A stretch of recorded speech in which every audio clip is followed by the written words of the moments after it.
Hey guys, it's Lolo with Grateful Gratitude, and I'm honored to be here with Mark Friedman once again.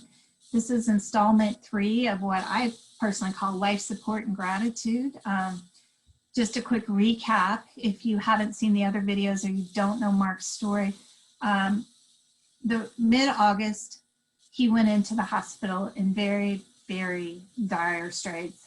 His body was giving out, he was collapsing, he was difficulty breathing, and he just had a really huge, well, what he calls, it was like a house of bricks that you pull a brick out and everything started falling out. And we've done a couple podcasts on how gratitude in your faith got you through the 30 plus days of being on life support, and then the months afterwards just being in ICU. You've recently gotten out of the hospital, maybe 3 weeks or so ago. Actually, as we record this, I've been out for a full month. 1 month. Well, congratulations. That's awesome. 1 month anniversary. So I would encourage you to go back and listen or see those videos or listen to the podcast. But today, Mark, I want to talk to you about, we know you've moved through the part of the hospital and getting to the point you're at now, but let's talk about what you're still going through day to day. Well, what I'm going through right now may be the hardest part of the whole process.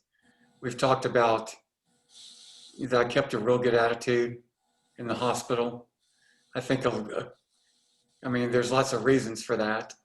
But I think for a long time in the hospital, I refused to even acknowledge how bad off I was.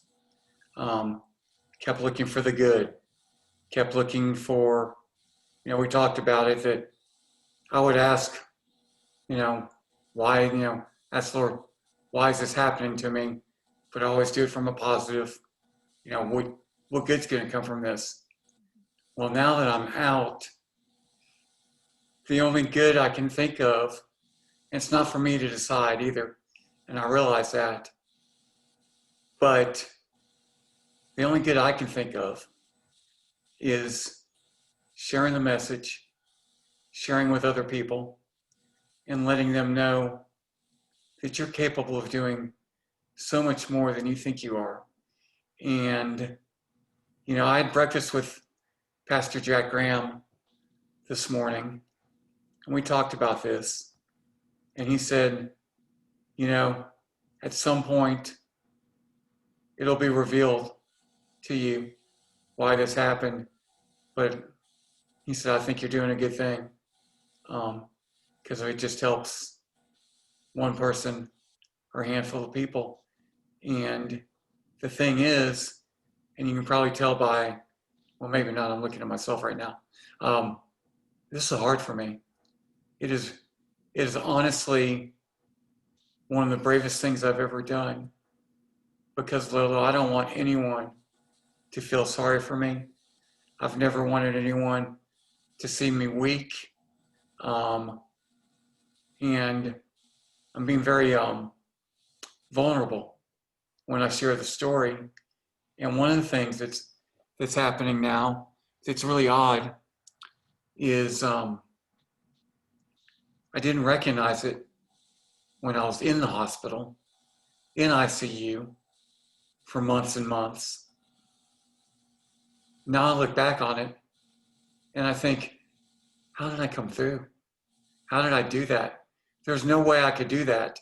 And even though I've already done it, and it's something weird about the human psyche, I guess, is that I can understand if I hadn't done it yet, well, I would think, well, you know what?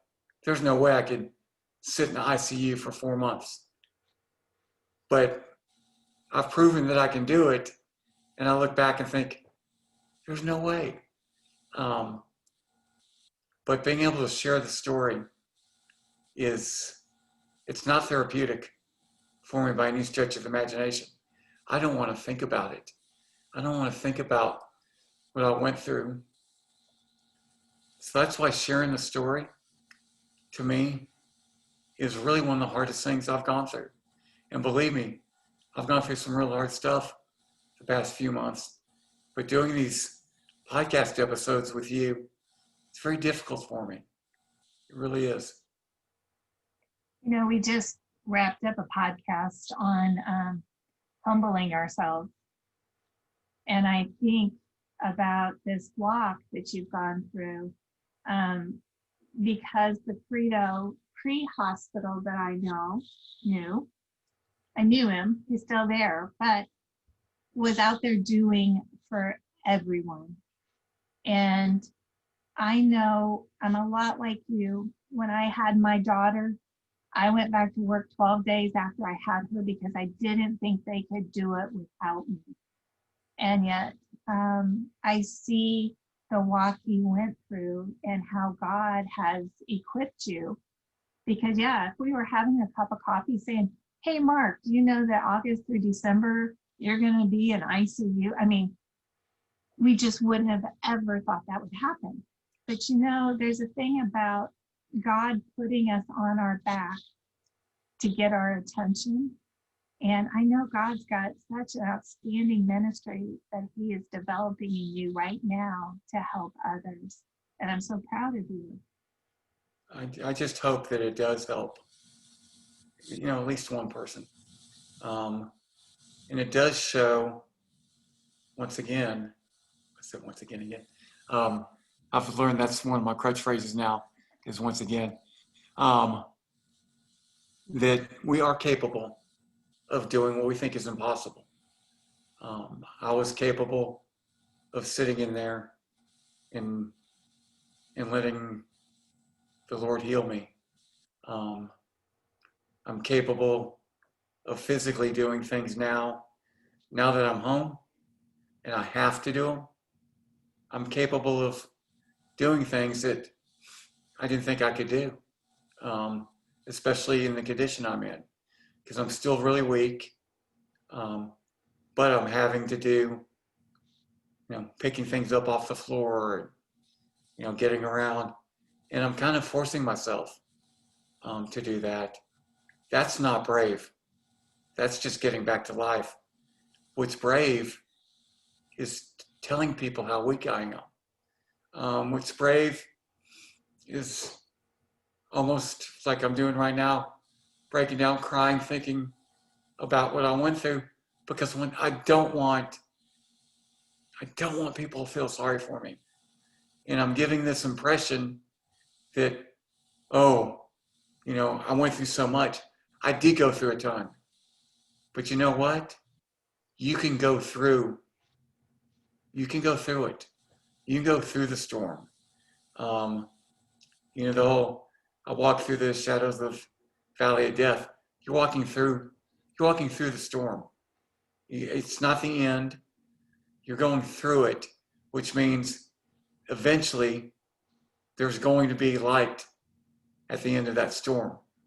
And I will be honest with you, I am trying to force the light. I am definitely doing things right now that, and Samantha and Joanne, if you're watching, I apologize to you, but those were my physical and occupational therapists. I won't tell you exactly what I'm doing, but I'm doing things that you don't want me doing right now because I want to get back to a normal life. So I'm pushing myself to get back to as quote normal unquote as I can, and that's good. That part's not brave. Sharing this is brave, and there's lots of people I think that are like me that wouldn't want people to see them weak. I think that's normal. Um, there may be some people out there that might thrive on it. I'm not one of those people, and sharing the story is hard, but it is a story that probably needs to be shared. And more people reach out to me to say you're an inspiration. And you, you're a very faithful man, very faithful. But I want to ask you this question, and I didn't ask you ahead of time if I could, but I'm going That's to. okay. Was there any time during this, as strong as you were in your faith, that your faith changed and it was a game changer that made you even more in your faith or stronger in your relationship with God? It was the point.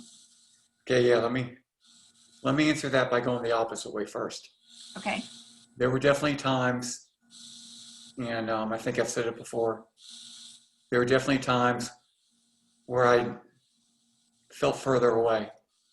Um, but very thankfully, those were momentary times. It wasn't, I mean, those times didn't last for more than a minute or two, because I was always able, whenever whenever I felt down like that, I was always able to self-correct very quickly, very quickly. Um, and to answer your question directly, absolutely, there were times when I would lay there in that bed, because at the even at the rehab where you're working out, 3 hours a day, the other 21 hours you're alone in that hospital room. In the ICU, it's 24 hours a day in that bed, and for a lot of the time I was alert, and so you had a lot of time to think, and it did bring me closer because I knew that we were a team and that he wasn't doing this for no reason. He has a plan, and I wanted to know, and I still want to know what that plan is. But it did bring me closer, knowing that this sounds kind of cocky, and it is pretty cocky. I can't believe I'm saying this. That he kind of singled me out and struck me down the way he did. And I don't know if this is healthy or not, but I kind of had the attitude like, well, he recognizes me, even in even in this way, which, depending on your point of view, could be a very negative way. But this didn't happen by accident. And gosh, I hope that comes across as not insane, but he he singled me out. Yeah. Wow, that's just off the top of my head. That don't worry about how that came out. That was perfect. I want to ask you another question. I'm Please. sorry, but I'm curious because my ministry, I'm very open about, my first marriage with the drug addiction and the alcoholism, and my daughter's battle with mental health. And with that being out there, at first I felt very vulnerable, but now I feel better because it normalizes other people that have gone through what I've gone through. And I know that you feel very vulnerable because this isn't your nature or conditioning to share any of this. And I want to commend you for doing it, but I also want to ask you, how are you growing through this vulnerability? How is it changing your day-to-day living and your mindset? Well, my day-to-day living has changed quite a bit.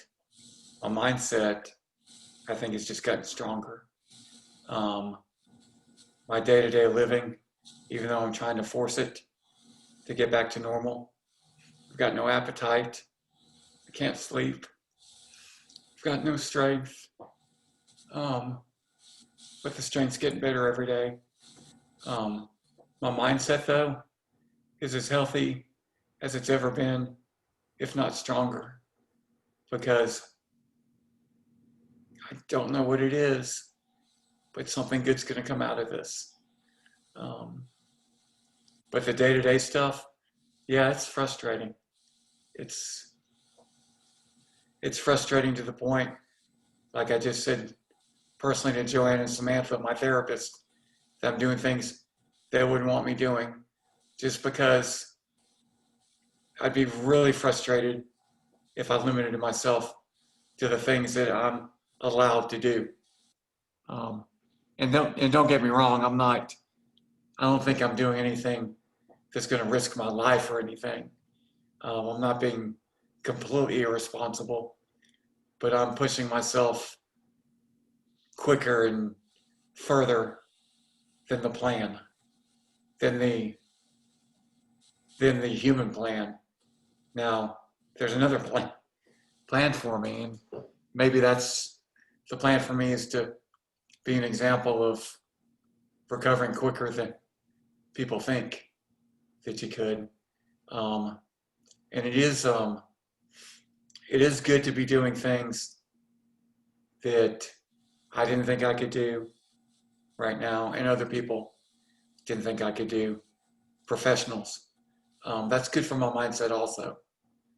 Kind of proving to myself that yeah, you can do it. Um, and that's where encouragement from other people really means a lot. Um, I've had people, heck, I just had people um, about 2, 3 hours ago that are friends of mine, friends of yours also, that were very concerned when I walked into their office without a walker.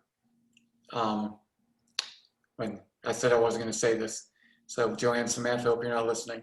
Um, when they saw me drive off on my own in my truck, um, they're like, "Hey, you may want to slow down a little bit," but I don't want to. I don't want to slow down, and we'll see where it heads, where it leads me to. But my mindset's great. Yeah, it always has been. I mean, I know you've had some little dark spots here and there. We all do. But another question that I want to ask you, and I'm sorry I'm so off script today, but just Please, as you're talking, there's just things that are coming to my mind that I think must be coming to other people's minds as well. So going through what you've gone through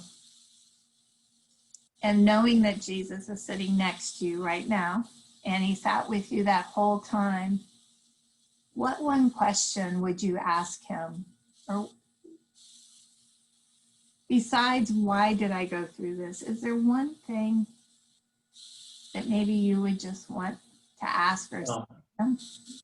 this may be a cop out answer because it is kind of like why me, but my main question is what can I do to maximize results and impact other people?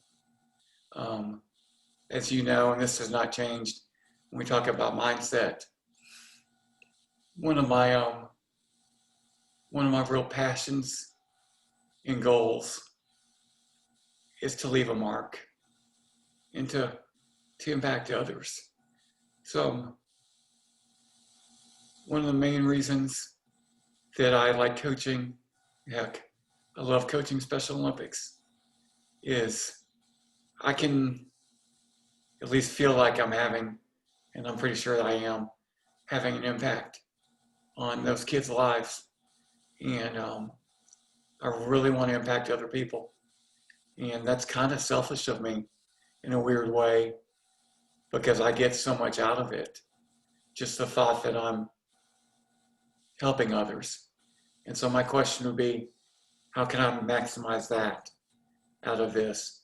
And that's one of the reasons I'm doing these podcasts with you. And by the way, please feel free to ask any question you want. Um, I love the unscripted because, quite frankly, I'm not prepared. I'm absolutely not prepared to do this, and I'm not. I'm trying. Your questions are good, and if any of you are watching and you have questions, shoot them to me. Shoot them to Lori on the Grateful Gratitude Facebook page because I'd be happy to answer any and all. It's just that this is something I wasn't planning on doing. It's something I'm not comfortable with, as I keep saying, and it's something that I couldn't write out a script.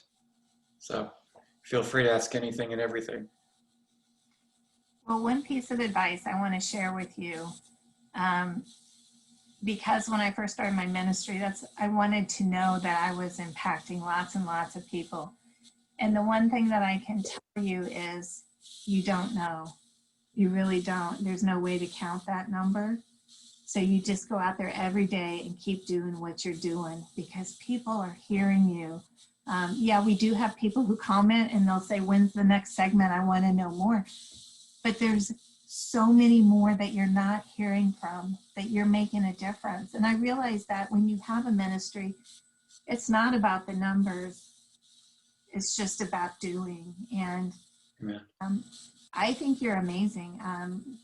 Coming out and doing what you're doing. You called me from the hospital one time and said, I'm going to do something big after this. We're going to do something big. And I had no idea what you were talking about. But I think that was God prompting you to say, get this story out. And you knew back then that you needed to. And by the way, something big to me is impacting one person. Yeah. I don't have to have thousands of people that are impacted for it to be big. Impacting one person that's going through some storms or some troubles is enough for me to consider that a success. Hopefully, I'm impacting more, but something big. I think and I've caught myself doing this, we kind of get a little carried away with our definition of big. And when we're talking about human relationships, you don't have to have thousands of people. You have to have some very important ones. And, you know, the important ones are the ones that really count. Yeah. Well, this has been awesome. I tell you, what are we going to talk about next time? Let's talk about the importance of others. And as you go through storms and you go through troubles, how others can really help you and impact you. Awesome. I look forward to that. We'll try and get it done and get it out by next Friday. How about that? That's great. Thank you so much. All right. Thanks everybody for watching. Thank you, Mark, for sharing your story. And I look forward to doing this again.